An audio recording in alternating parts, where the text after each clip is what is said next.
ಎಲ್ರಿಗೂ ನಮಸ್ಕಾರ.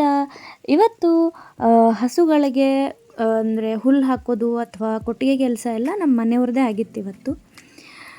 ಅಂದರೆ ಇವತ್ತು ನಮ್ಮ ಅತ್ತೆ ಇರಲಿಲ್ಲ ಮನೆಯಲ್ಲಿ, ಅವರೆಲ್ಲೋ ಹೋಗಿದ್ದರು, ಇಲ್ಲಾಂದರೆ ಅವರೇ ಮಾಡ್ತಾಯಿದ್ರು. ಸರಿ ಅಂಥೇಳಿ ಇವರು ಇವಾಗ ಹಸುಗಳಿಗೆ ಹುಲ್ಲು ಹಾಕ್ತಾ ಇದ್ದಾರೆ. ಹುಲ್ಲೆಲ್ಲ ತಂದಿಟ್ಟಿದ್ರು ಮೊದಲೇ, ಸೊ ಅದೇ ಹುಲ್ಲನ್ನೇ ಇವಾಗ ಹಸುಗಳಿಗೆ ಹಾಕ್ತಾರೆ.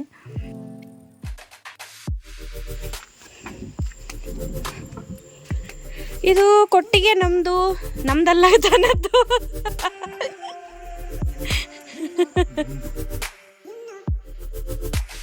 ಹೊರಗಡೆ ಬಿಟ್ಟ ತಕ್ಷಣ ಫುಲ್ ಖುಷಿ ಇವುಗಳಿಗೆ. ಸೊ ಕುಣ್ಕೊಂಡು ಹೊರಗಡೆ ಓಡ್ತಾ ಇದ್ದಾವೆ ಹಾಗೆ. ಇದು ಮೊದಲೇ ಹೇಳಿದ್ನಲ್ಲ, ಮೊದಲೇ ಸ್ವಲ್ಪ ಡೇಂಜರ್ ಇದು ಅಂತ. ಸೊ ಅದ್ರ ಮುಂದೆ ಎಲ್ಲ ನಿಂತ್ಕೊಳ್ಳೋಕ್ಕೆ ಹೋಗಿಲ್ಲ ನಾನು. ಅದು ಬರ್ತಿದ್ದಂಗೆ ಸೈಡ್ಗೆ ಹೊಟ್ಟೋಗ್ಬಿಟ್ಟೆ, ಇಲ್ಲ ಅಂದರೆ ಬರ್ತಿದ್ದಂಗೆ ನಾನು ಗುದ್ಕೊಂಡೇ ಹೊಟ್ಟೋಗುತ್ತೆ ಅಷ್ಟೇ. ಅದು ಬಿಟ್ಟ ತಕ್ಷಣ ಇವತ್ತು ಖುಷಿಯಾಗಿ ಓಡೋಗ್ಬಿಟ್ಟಿದ್ದಾವೆ ಮುಂದೆ ಎಲ್ಲೋ. ಅದ್ರ ಹಿಂದೆ ಇವ್ರು ಓಡ್ತಾರೆ ಇವಾಗ.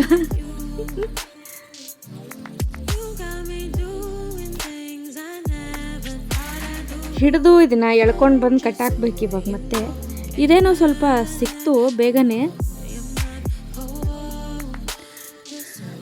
ಆದರೆ ತುಂಬ ಬರ್ತಾನೆ ಇಲ್ಲ, ಮುಂದೆನೇ ಬರ್ತಾ ಇರಲಿಲ್ಲ. ಹೆಂಗೋ ಎಳ್ಕೊಂಡು ಬಂದು ಅದನ್ನು ಕಟ್ ಹಾಕಿದ್ರು.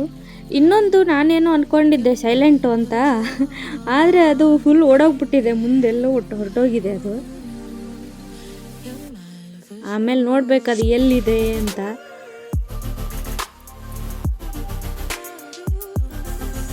ಬಿಟ್ಟರೆ ಸಾಕಪ್ಪ ಅಂತ ಕಾಯ್ತಾ ಇರ್ತವೆ, ಆದರೆ ಏನು ಮಾಡೋದು, ಬಿಡಲ್ವಲ್ಲ. ಈಗ ಇನ್ನೊಂದು ಎಲ್ಲಿದೆ ಅಂತ ಹುಡ್ಕೊಂಡು ಹೊರಟಿದ್ದಾರೆ. ಅದು ಇಲ್ಲೆಲ್ಲೂ ಕಾಣಿಸ್ತಾ ಇಲ್ಲ, ಅದು ಕೆಳಗಡೆ ಹೊರಟೋಗಿದೆ ಇಲ್ಲೆಲ್ಲೋ. ಸೊ ಇವರು ಕೆಳಗಡೆ ಅದಕ್ಕೆ ಹೋಗ್ತಾ ಇದ್ದಾರೆ ಹುಡ್ಕೊಂಡು.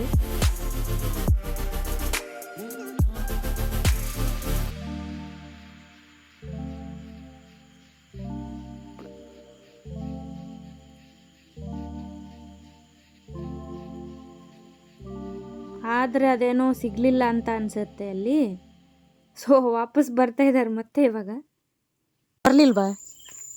ಮುಂದ್ಗಡೆಯಿಂದ ಬರಬೇಕು, ಅವಾಗಿಂದ ಓಡ್ ಬರುತ್ತೆ. ಅದಕ್ಕೆ ಇವಾಗ ಅಲ್ಲಿಗೆ ಹೋಗ್ಬೇಕಾ? ಮುಂದ್ಗಡೆ ಬರಬೇಕು.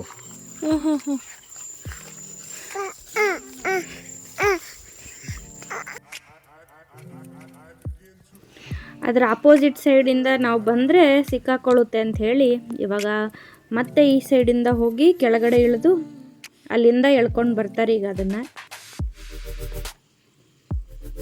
ನಾನು ಅವ್ರಿಂದ ಹಿಂದೆ ಹೋದೆ, ಆದರೆ ಕೆಳಗಡೆ ಇಳಿದ ತಕ್ಷಣ ಅವ್ರು ಯಾರು ಕಾಣಿಸ್ತಾನೆ ಇರಲಿಲ್ಲ ನನಗೆ, ಅದಕ್ಕೆ ವಾಪಸ್ ಬಂದೆ.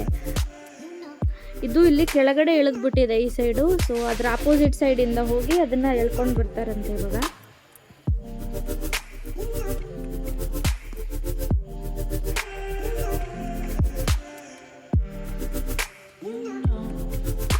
ಯಾಕೆ ಹುಲ್ಲು ಇವರೇ ತಂದು ಹಾಕ್ತಾರೆ ಅಂದರೆ, ಇವಾಗ ಬಿಟ್ಟ ತಕ್ಷಣ ಒಳ್ಳೆ ಹುಲ್ಲುಗಳು ಎಲ್ಲಿರುತ್ತೆ ಅದು ತಿಂದ್ಬಿಡುತ್ತಂತೆ, ಅಂದರೆ ಮುಂದೆ ಬೇಕಾಗಿರುತ್ತಂತೆ ಅದು. ಸೊ ಅದನ್ನು ಇವರೇ ಕಟ್ ಮಾಡ್ಕೊಂಡು ಬಂದು ಒಣಗಿಸಿ ಇಡ್ತಾರಂತೆ, ಮುಂದೆ ಇರಲ್ಲ ಅಷ್ಟೊಂದು ಹುಲ್ಲುಗಳು.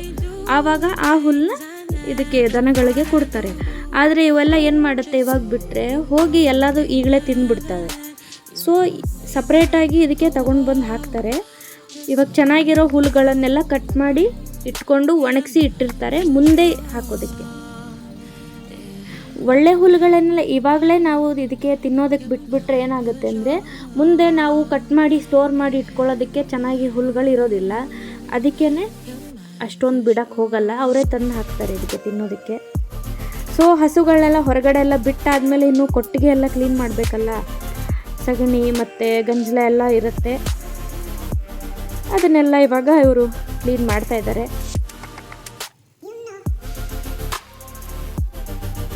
ಹುಲ್ಲುಗಳ ಮೇಲೆ ಸಗಣಿ ಎಲ್ಲ ಮಾಡಿರುತ್ತೆ, ಸೊ ಅದನ್ನು ಸ್ವಲ್ಪ ಸಪ್ರೇಟ್ ಮಾಡ್ತಾ ಇದ್ದಾರೆ, ಸಗಣಿ ಮತ್ತು ಹುಲ್ಲನ್ನ.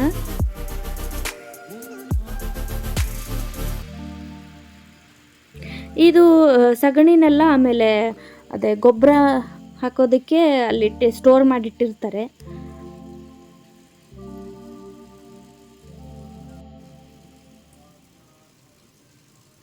ಇದನ್ನು ಗಿಡಗಳಿಗೆಲ್ಲ ಯೂಸ್ ಮಾಡ್ಕೊಳ್ಬೋದು ಆಮೇಲೆ ಗೊಬ್ಬರನ. ಆದರೆ ಇಲ್ಲಿ ಯಾವ ಥರ ಮಾಡ್ತಿದ್ದಾರೆ ನನಗಿನ್ನೂ ಗೊತ್ತಿಲ್ಲ. ಒಟ್ಟು ದಿನಾಗ್ಲೂ ಈ ಥರ ಕ್ಲೀನ್ ಮಾಡಿ ಅಲ್ಲಿ ಸ್ಟೋರ್ ಮಾಡಿ ಇಟ್ಟಿರ್ತಾರೆ. ಇನ್ನು ಸಗಣಿ ಮತ್ತೆ ಇದು ಸಪ್ರೇಟ್ ಮಾಡಿದ್ದಾಯ್ತು. ಇನ್ನು ಗಂಜಲನೂ ಇದೆಯಲ್ಲ ಅದನ್ನು ರೋಗ ಕ್ಲೀನ್ ಮಾಡಬೇಕು. ಏನಾದರೂ ಸಮಸ್ಯೆ ಇದ್ರೆ ನೀವೊಂದು ಪಾನಕ ಕೊಡ್ತೀನಿ, ಒಂದ್ಸಲಿ ಕುಡಿದ್ಬಿಟ್ರೆ ಯಾವತ್ತು ಏನು ಸಮಸ್ಯೆ ಆಗಲ್ಲ. ಇದು ಸ್ಪೆಷಲ್ ಪಾನಕ ನೋಡ್ಬೋದು ನೀವು, ನೋಡಿ.